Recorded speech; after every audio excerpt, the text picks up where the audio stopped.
Vamos dar início à nossa reunião com a leitura da página O Grande Futuro. Desde os primórdios do cristianismo... esqueci do microfone. Gostou? Vamos lá. O Grande Futuro. Desde os primórdios do cristianismo, observamos aprendizes que se retiram deliberadamente do mundo, alegando que o reino do Senhor não pertence à terra. Ajoelham-se por tempo indeterminado nas casas de adoração e acreditam efetuar na fuga a realização da santidade.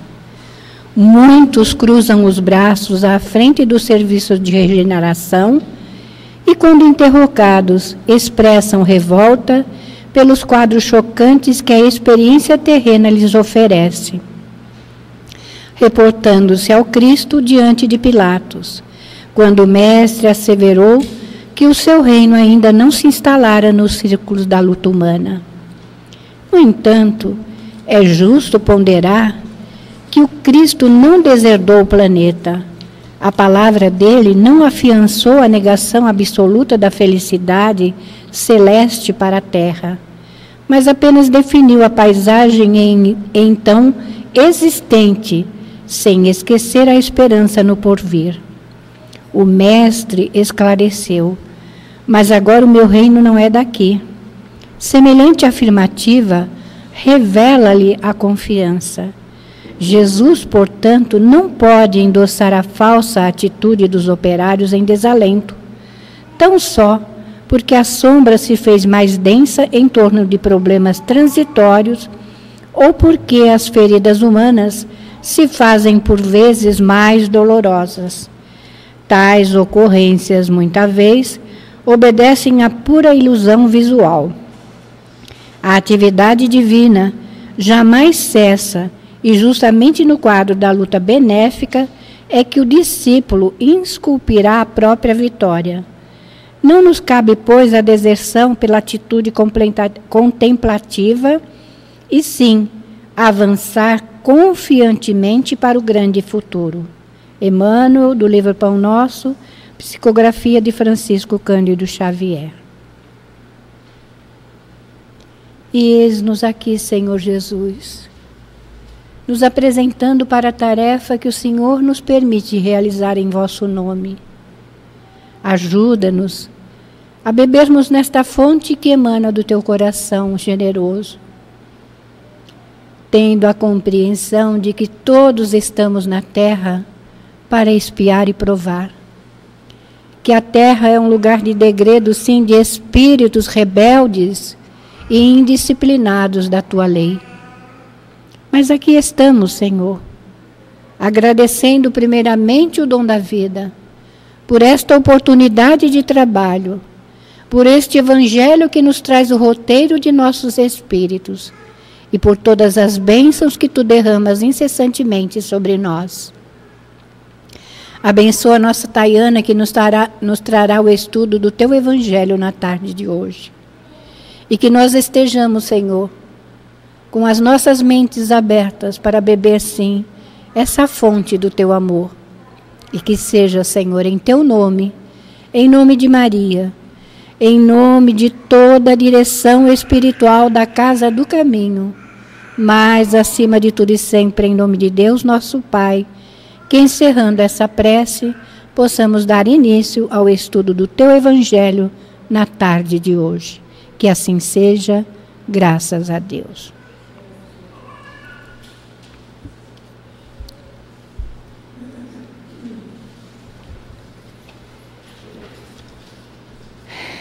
Oi.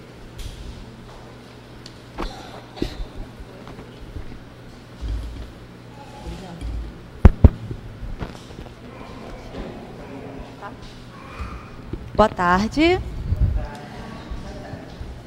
Pessoal, hoje a gente vai tratar do capítulo 13, tá? Eu, infelizmente, não posso colar da Dirce, porque a gente vai iniciar o capítulo, né? E vocês veem que eu sempre colo do colega da semana anterior, mas esse capítulo não vai dar para colar. E aí, eu não sei também se vocês já observaram, eu fico lendo um monte de coisa e falo um monte de coisa misturada, né? Mas isso eu já faço no vídeo também, então já é uma coisa individual, não adianta não. A gente vai do item 1 ao 4. Quando vocês chegarem em casa, se vocês quiserem, leiam na ordem.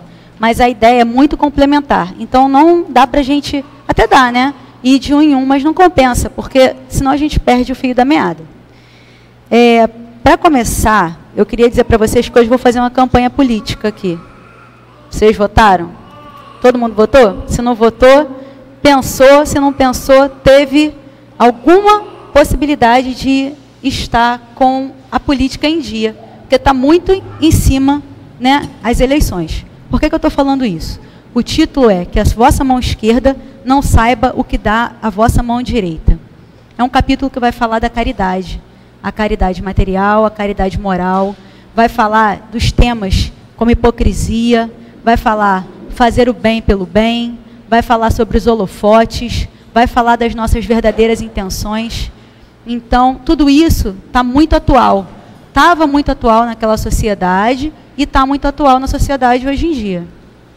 O que Jesus quer trazer para a gente? Resumindo todo o estudo do dia de hoje. Que a gente deve fazer o bem pelo bem. Mas vamos devagarzinho, tá bom? Para iniciar, o item 1 e 2, eles são ditados por Mateus. São passagens bíblicas. Então, são situações em que um evangelista, uma pessoa que conviveu com Jesus, retrata para a gente. Então, olha que interessante. Ele fala logo de início que a gente tem que tentar fazer o bem para que o nosso próximo seja beneficiado. Só o nosso próximo. Não a gente. Não a nossa vaidade. Que a gente consiga que o nosso próximo receba essa parcela que a gente tem a dar. Essa contribuição que a gente tem a dar. Não que a gente faça isso em causa própria. Isso é muito interessante, porque a gente, cada dia que passa, a gente consegue... Por isso que eu falei, brincando, obviamente, que eu ia fazer uma campanha hoje, né, eleitoral. A gente vê tão fortemente, em qualquer lado, em qualquer estado, em qualquer região, em qualquer lugar do mundo, né, a caridade sendo promovida com troca de favores, né, a caridade sendo utilizada como se ela não fosse por si só um instrumento, como se ela fosse moeda de troca para nós seres humanos encarnados aqui.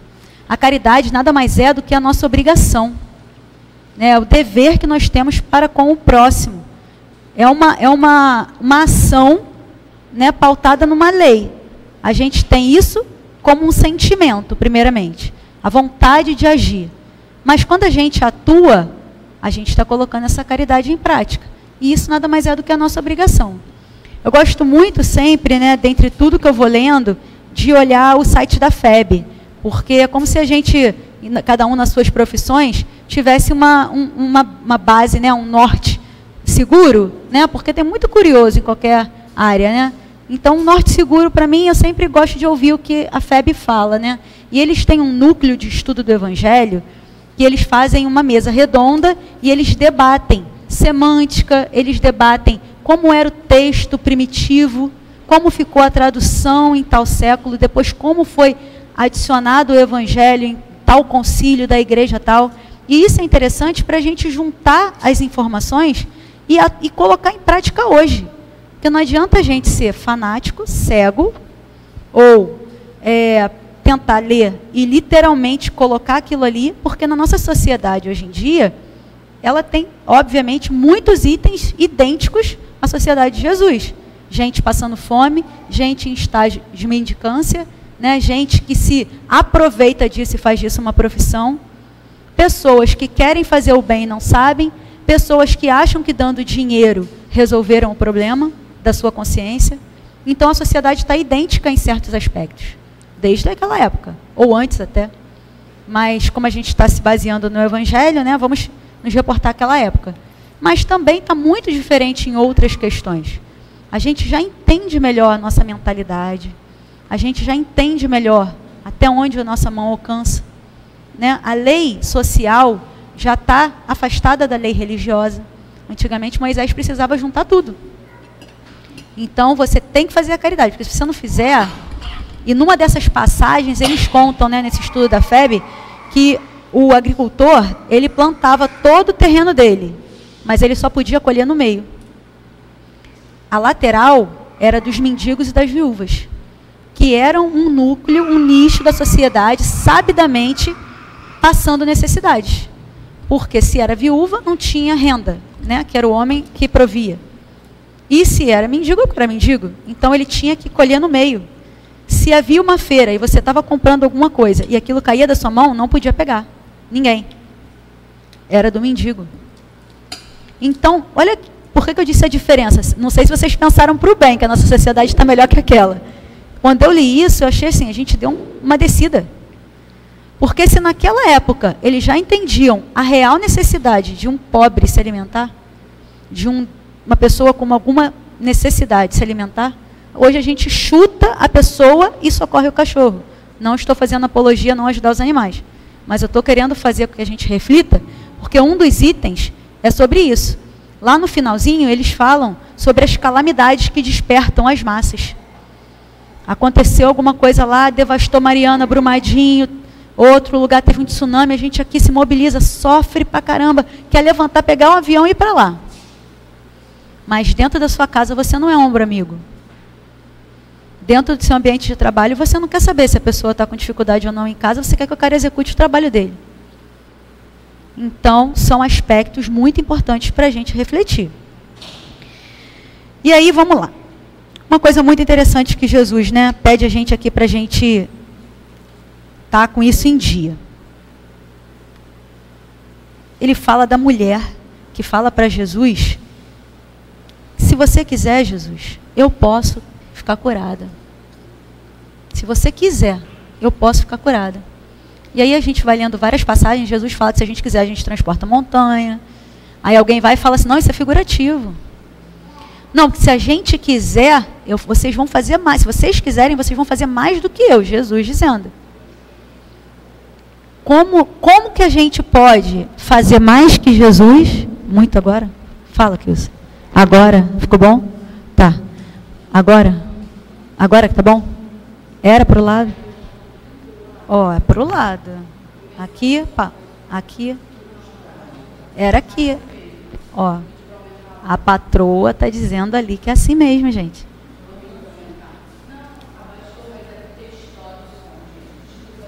Tá. Peraí que eu vou obedecer. Tá? Tá ou não? Foi? Tá. Tá bom. Beleza. Ó, coisa importante para a gente voltar, então, aqui, retomando o pensamento. Ela falou que para Jesus, se quiseres, eu posso ficar curada. Jesus não tem a envergadura moral de ninguém. Então, Jesus tinha esse magnetismo, tinha essa condição, tinha todo esse poder, né? Poder no sentido de capacidade de executar tarefas que a gente não consegue. E aí, quando eu li isso aqui, eu falei assim, poxa, como assim, né, hoje a gente pode praticar a caridade dessa maneira, como Jesus? A gente não tem tantos recursos. E aí a gente se coloca no lugar do óbolo da viúva. Né? Eu me coloquei nessa posição. O rico que dá muito, ele não se priva de nada. Ele dá o que excede, ele dá o supérfluo. Ele dá, talvez, o que vai, né, só dizer que, não, eu fiz bastante. Eu dei muito em quantia. Mas aquilo vai fazer falta? Mas que falta é essa? A falta do sacrifício verdadeiro. Ninguém está falando também aqui que a pessoa tem que deixar de comer em casa. Mas e se você achar que deve? E se você achar que o seu sacrifício, ou trabalhando, ou cedendo o seu tempo, ou dando o que você tem como profissão, né, para colaborar, né? Porque a associação da benfeitoria material com a caridade é um erro que a gente comete na hora que a gente está pensando em fazer caridade. Fazer caridade não é estritamente ofertar dinheiro, né? Porém, o que eles ressaltam também lá nesse estudo? Que uma vez que a pessoa ultrapassa essa etapa de já conseguir fazer a caridade material, ela já também tem a condição e entendimento, talvez, de se manifestar esse sentimento nela e ela conseguir fazer a caridade que é a moral. A caridade moral, ela é aquilo que a gente comentou no início. O ombro amigo, né? O ouvido, né? O auxílio. Né? Nesse estudo também, tem uma passagem em que a mulher, ela se traja de roupas simples, porém decentes. Não vai maltrapilha, não vai suja, não vai com odor ruim, mas com vestes humildes. E destina recursos para muitas pessoas. Ela associa tanto o bem material que ela pode oferecer, com a palavra amiga, com um sorriso, com uma palavra, com a calma que ela vai proporcionar quando ela oferta bens materiais. Ela leva sua filha juntamente com ela, para que aquele exemplo já venha de cedo, né? A gente aqui tem a assistência com as crianças, depois com os jovens, eles vão tendo os filhinhos deles, e isso é uma coisa cíclica. Por vezes somem, depois aparecem. Então essa semente, ela está ali, né? E ela fez isso pela filha. E agora? Foi muito? Tá bom? Tá. Tava assim, hein? Pode ir? Tá bom, estava assim. Ai, meu Deus. Aí tudo bem. A moça levava sua filha. Um belo dia, a filha, sensibilizada, quis também colaborar de alguma maneira com a obra que ela via a mãe fazendo. Mas a mãe sabiamente falou para ela: como você vai fazer isso? Porque a gente também sabe e leva com a gente esse entendimento da individualidade. Obviamente que eu quero que meus filhos façam X ou Y, que eu considero bem, que eu considero o correto, mas eles têm o caminho a trilhar. E esse caminho é individual. O que eu posso dar é o bom exemplo, o que eu posso dar é o encaminhamento enquanto, né, não tem autonomia, e isso ela estava fazendo. E nessa ocasião, ela orientou a filha a doar o seu tempo, a aprender a fazer alguma coisa, confeccionar roupas. A casa também, olha que coincidência, tem o trabalho dos enxovais. Não mudou nada. Mas que seja o seu quinhão de colaboração. Que seja a sua parte. Pouca ou grande, isso não cabe a mais ninguém, senão a Deus, saber qual é o seu quinhão. Ih, agora é bem um profissional. Não teve jeito, gente.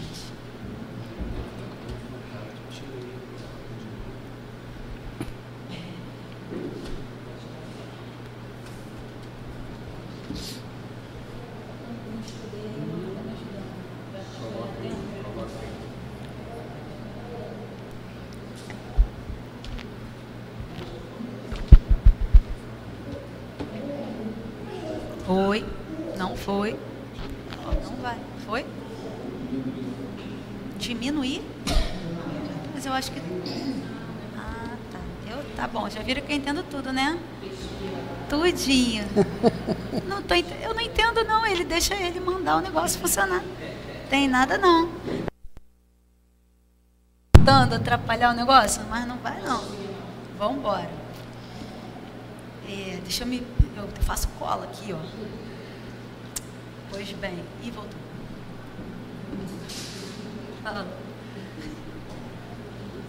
Mas o povo está ouvindo, eu acho, gente.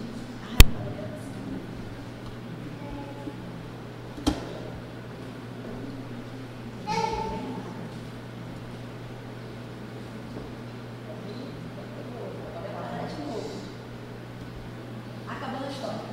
A menina recebe tanto o exemplo de que os recursos materiais podem ser empregados, quanto a lição também moral da mãe, que ela precisa traçar. Na sequência, não parece nessa discussão.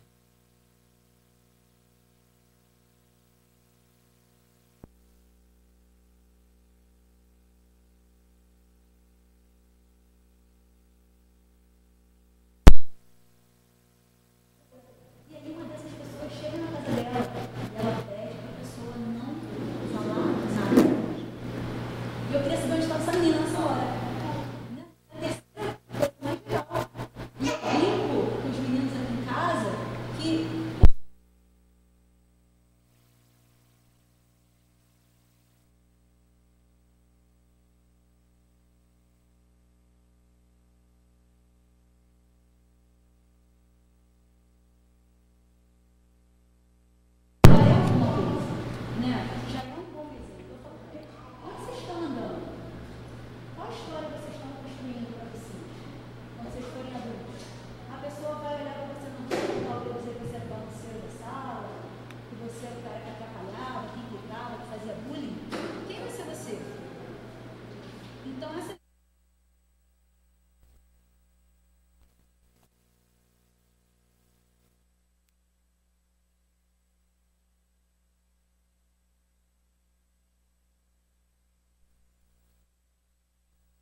com uma unha encravada, não é a sua unha, né?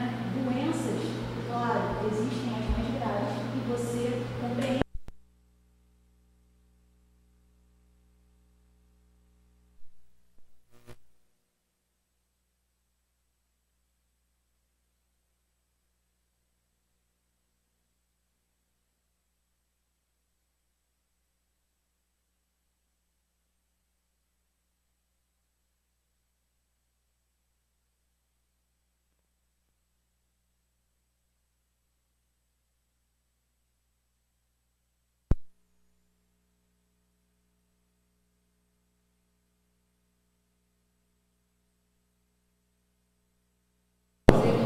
Todo mundo aquecia a água estava morta, a gente tinha uma uva e colocava a mãozinha da pessoa sobre a uva.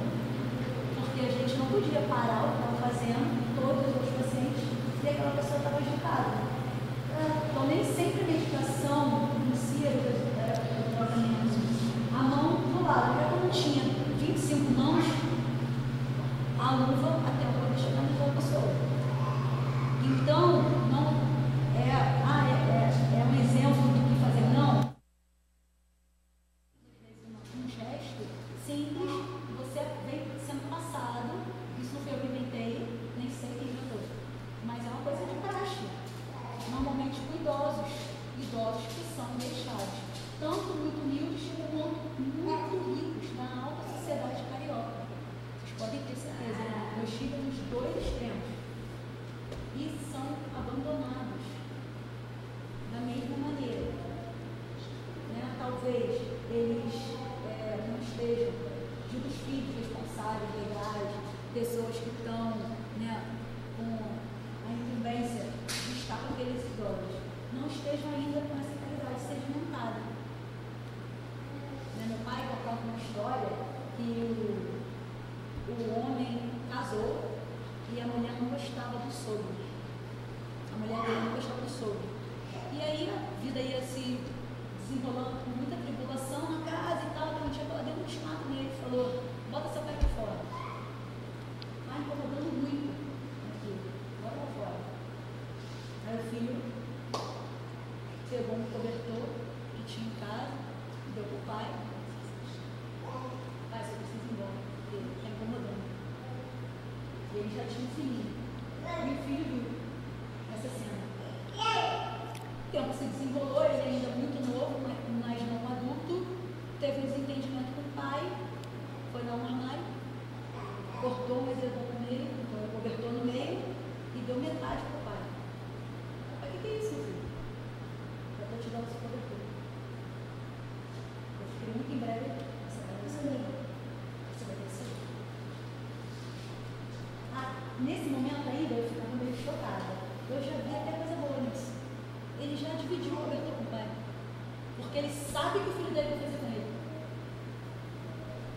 Então, se a gente não interromper esse ciclo da maldade, esse ciclo da maledicência, esse ciclo de fazer por fazer, né? Esse ciclo, se a gente não interromper, não vai ser possível. Não vai ser possível ou para mim só, ou para o meu núcleo, ou no meu trabalho. Aquele chefe é chato, será? Será que é ele que está cobrando muito? Ou será que sou eu que estou fazendo menos do que eu poderia? Porque tem muita gente boa, eu não vou fazer tudo para todo mundo. Então, a gente precisa refletir, é um tema muito, muito atual, muito atual. Outra coisa muito interessante, né? Essa preocupação social que já vinha desde aquela época, né, que os evangelistas passaram, um santo da Igreja Católica, né, São Vicente, ele era um cara muito atuante na sociedade francesa. E aí ele era tão atuante que ele conseguiu o apoio da rainha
receber, só ter, se receber, só se receber, vai ser exatamente assim.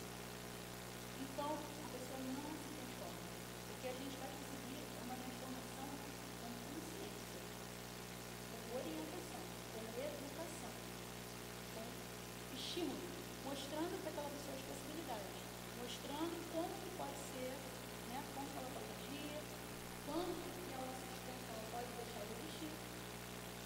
Né? O que você sabe fazer? Eu passo roupa, eu lavo.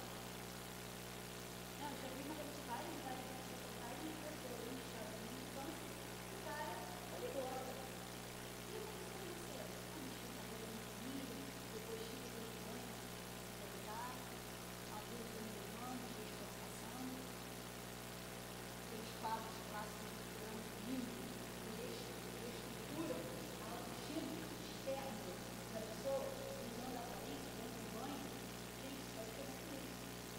Também outro frente comigo e tal, a pessoa chegou, a gente não sabia de onde era. Tinha uma lesão ali, mas não dava para saber. Foi necessário raspar a cabeça toda, dar banho, para achar a lesão. Então sujo, uma crosta. A pessoa perde muita dignidade na nova vista. Então a caridade, novamente, sem esse respeito, sem esse olhar, ela é humilhante, ela é transformante. A gente precisa não só dar essa coisa de caridade, mas só dando não adianta nada. O seu claro, não é possível, eu não consigo, mas o seu trabalho não vai mais, muito mais. E aí, no quarto, primeiro parágrafo, está no papel. Primeiro parágrafo, importantíssimo. Nas grandes calamidades, nas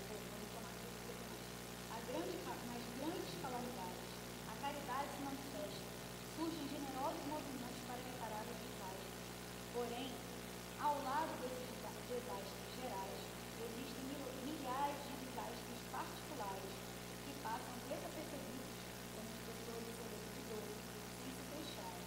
Não existe por discretos recursos e a verdadeira generosidade sabe distribuir sem esperar que venham procurar ajuda. Aí ele volta, né, nessa situação para a gente conseguir fazer o que a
porque você só entende quando está do outro lado.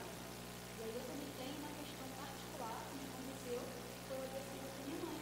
Eu ainda não tinha estado do outro lado daquela maneira. Eu sempre fui a pessoa da minha casa, né, que ele adora, que não está doente, mas é um tio, é um primo. Claro que você sente, claro que você fica preocupado, claro que te dói, mas não é a sua mãe. Então, naquela situação, eu vi, e foi um livro também para mim, que eu não tinha estado do outro lado. Eu não tinha vivenciado isso. E eu ainda não tinha sido a família que olhava para o profissional de saúde.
consiga também praticar essa caridade conosco.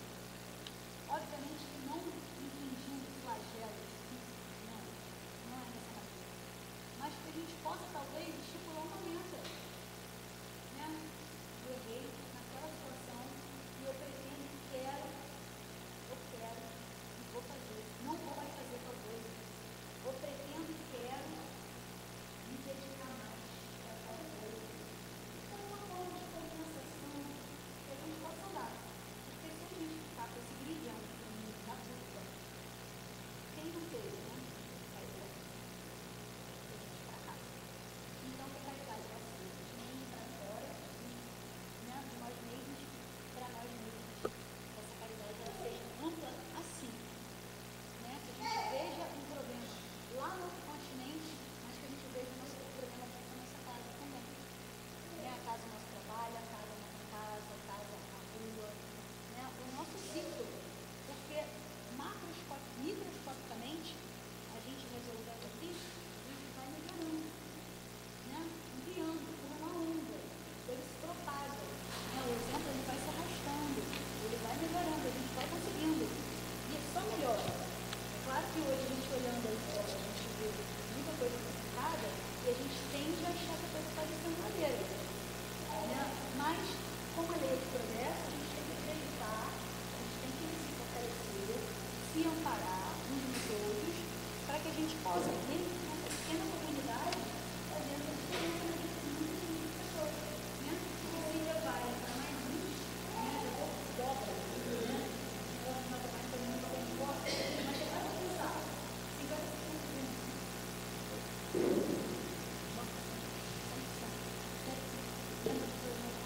É muita gente. Se você pegar se você conseguir né?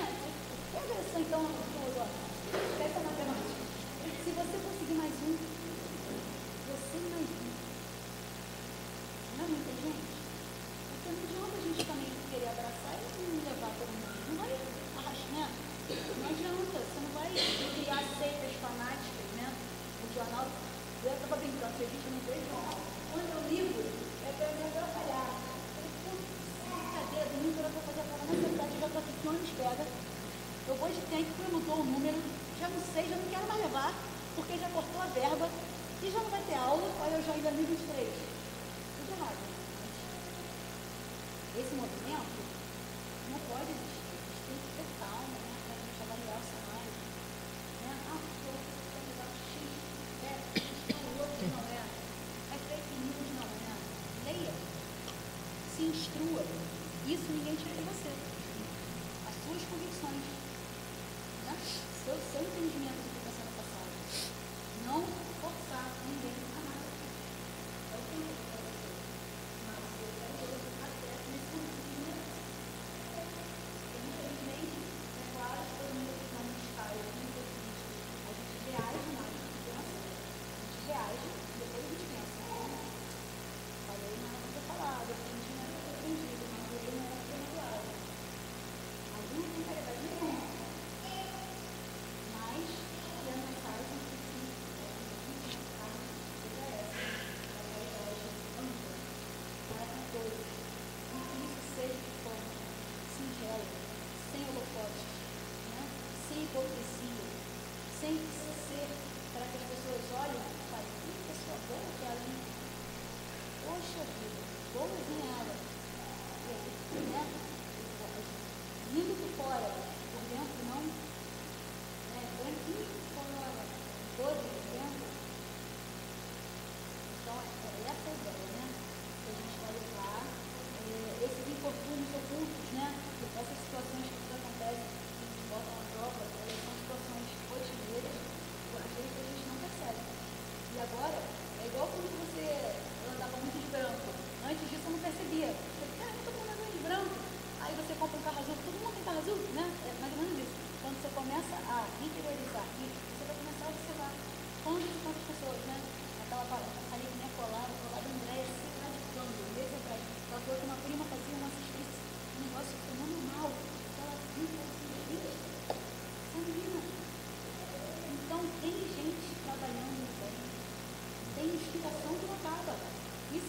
ó, camuflagem, né?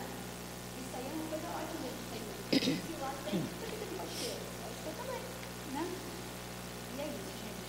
Que a gente consiga unir, dar para as mãos, complementar uns aos outros, né? Porque ninguém é autossuficiente. Essa questão da caridade, como eu falei, ninguém é autossuficiente. Se a pessoa tem deficiência de uma coisa, a gente consegue suprir outra, aqui a gente vai levando. E é isso que mantém uma obra de pé. É isso que mantém uma obra de pé. Ninguém faz isso sozinho. Todo dia eu trabalho com muitos meninos. Não sei se vocês estão ligados. São os caminhos. A Constituição sabe isso. Então, cada um fazer a sua parte, se não precisa, né? A gente passou, como está fazendo uma casa, só aquela sopa lá que faz melhorar, mãe, por favor. E é isso que é. E é assim. É isso a Constituição. Vai esquecer disso. Senão, dessa ordem social, dessa assistência social, né? Isso é assistir, ver, né? Estar ali, presente. Essa é a palavra final que a gente vai escolher. Ser presente. Caridade é isso, é a presença. Não só a ideia, não só mandar fazer. Estar presente. E aí cada um vai encontrar a sua maneira. Tá bom? Muito obrigada pela atenção. A partir de hoje, você volta para os primeiros trabalhos. Graças a Deus, graças a Ti, Senhor Jesus. Fonte viva pelo Espírito Emmanuel, lição 31, lavradores. O lavrador que trabalha deve ser o primeiro a gozar dos frutos. Paulo está na segunda epístola a Timóteo, capítulo 2, versículo 6. Há lavradores de toda classe.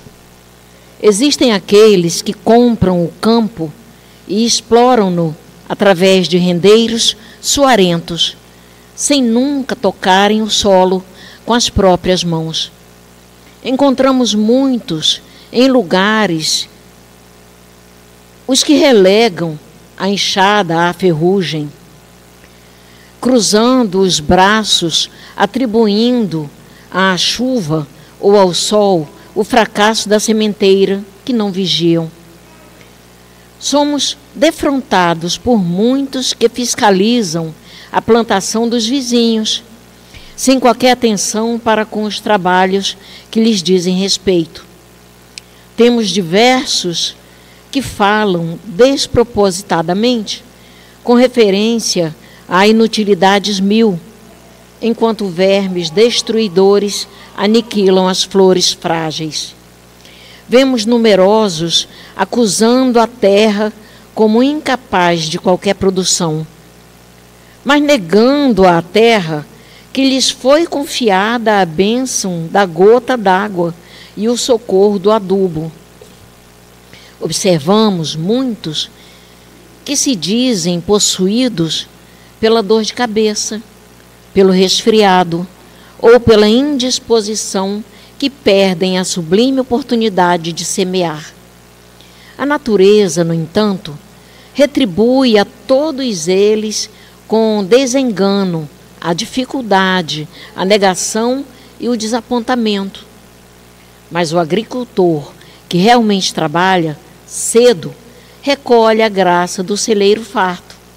E assim ocorre na lavoura do espírito. Ninguém usufruirá o resultado excelente sem esforçar-se, conferindo à obra do bem o melhor de si mesmo. Paulo de Tarso, escrevendo numa época de senhores e escravos, de superficialidade e favoritismo, não nos diz que o semeador, distinguido por César ou mais endinheirado, seria o legítimo detentor da colheita, mas asseverou com um indiscutível acerto que o lavrador dedicado às próprias obrigações será o primeiro a beneficiar-se com as vantagens do fruto. Graças a Deus. Vamos agora, os médios vão se direcionar ao passe. Que Jesus abençoe a todos.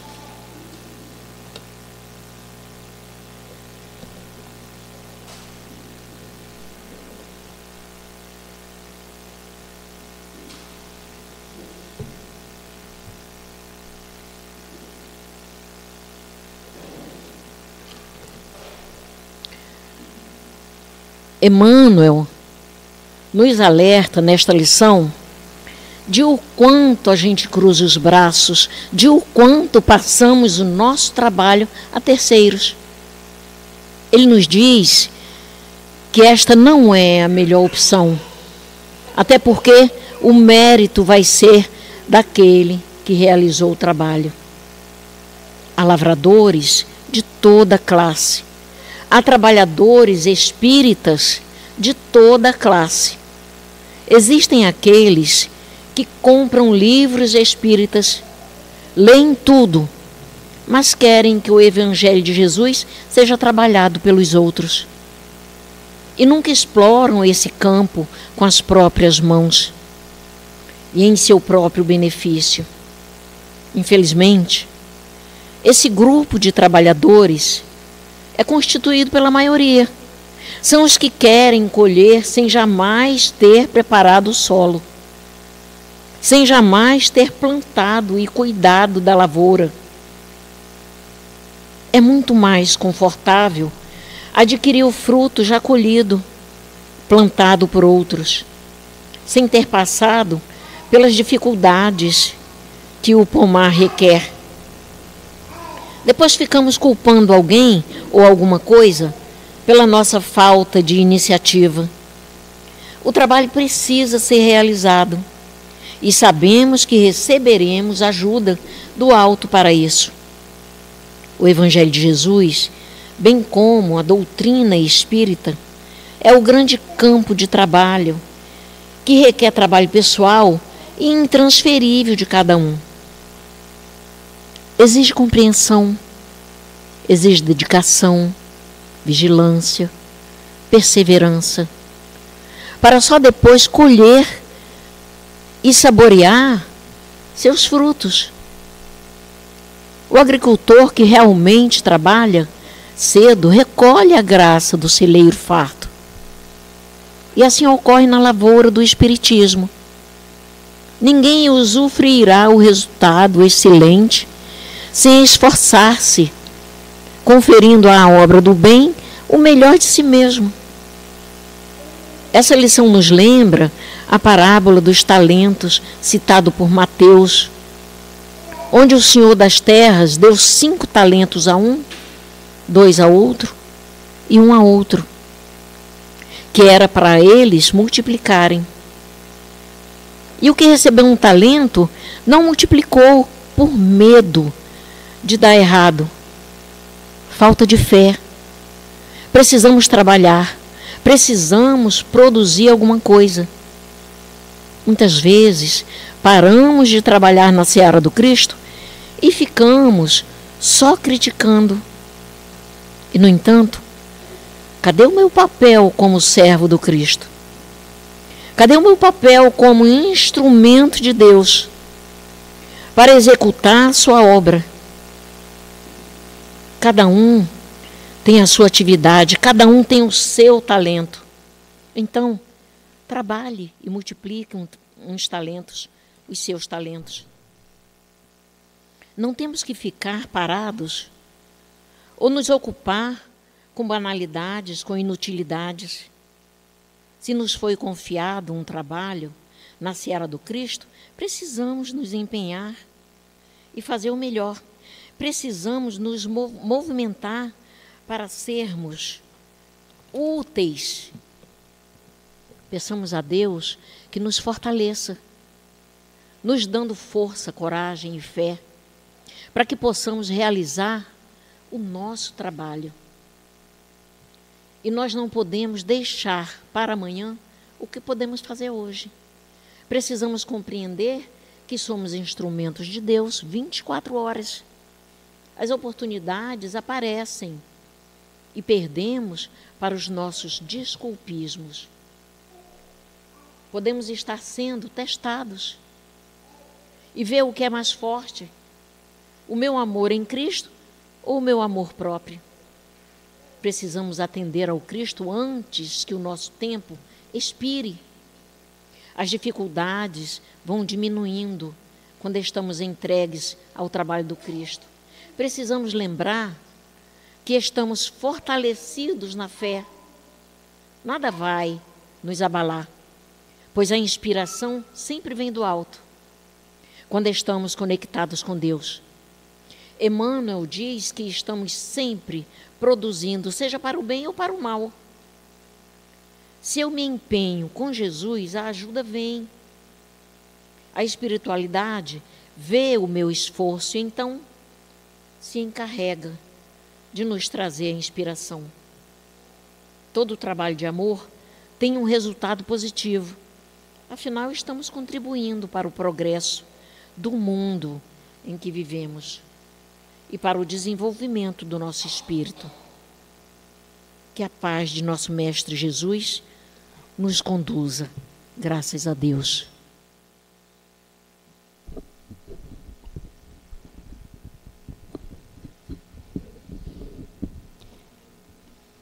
Meus irmãos,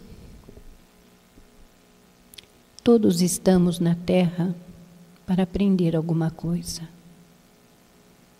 para nos libertar dos nossos velhos hábitos, dos nossos vícios e fazer brilhar a luz em nós. Todos viemos preparados para passar pelas provas, mas nem sempre conseguem vencer. Mas nós temos que nos espelhar no nosso Mestre Jesus, que aqui esteve e caminhou na terra, junto aos leprosos, às mulheres adúlteras, os mendigos, os estropiados e todos aqueles que necessitavam de um incentivo, de uma palavra de esperança e de consolo. Então nós temos o Mestre como guia, como a bússola a seguir. Mas vejamos, há quanto tempo Cristo aqui esteve e a humanidade ainda continua cometendo os mesmos erros.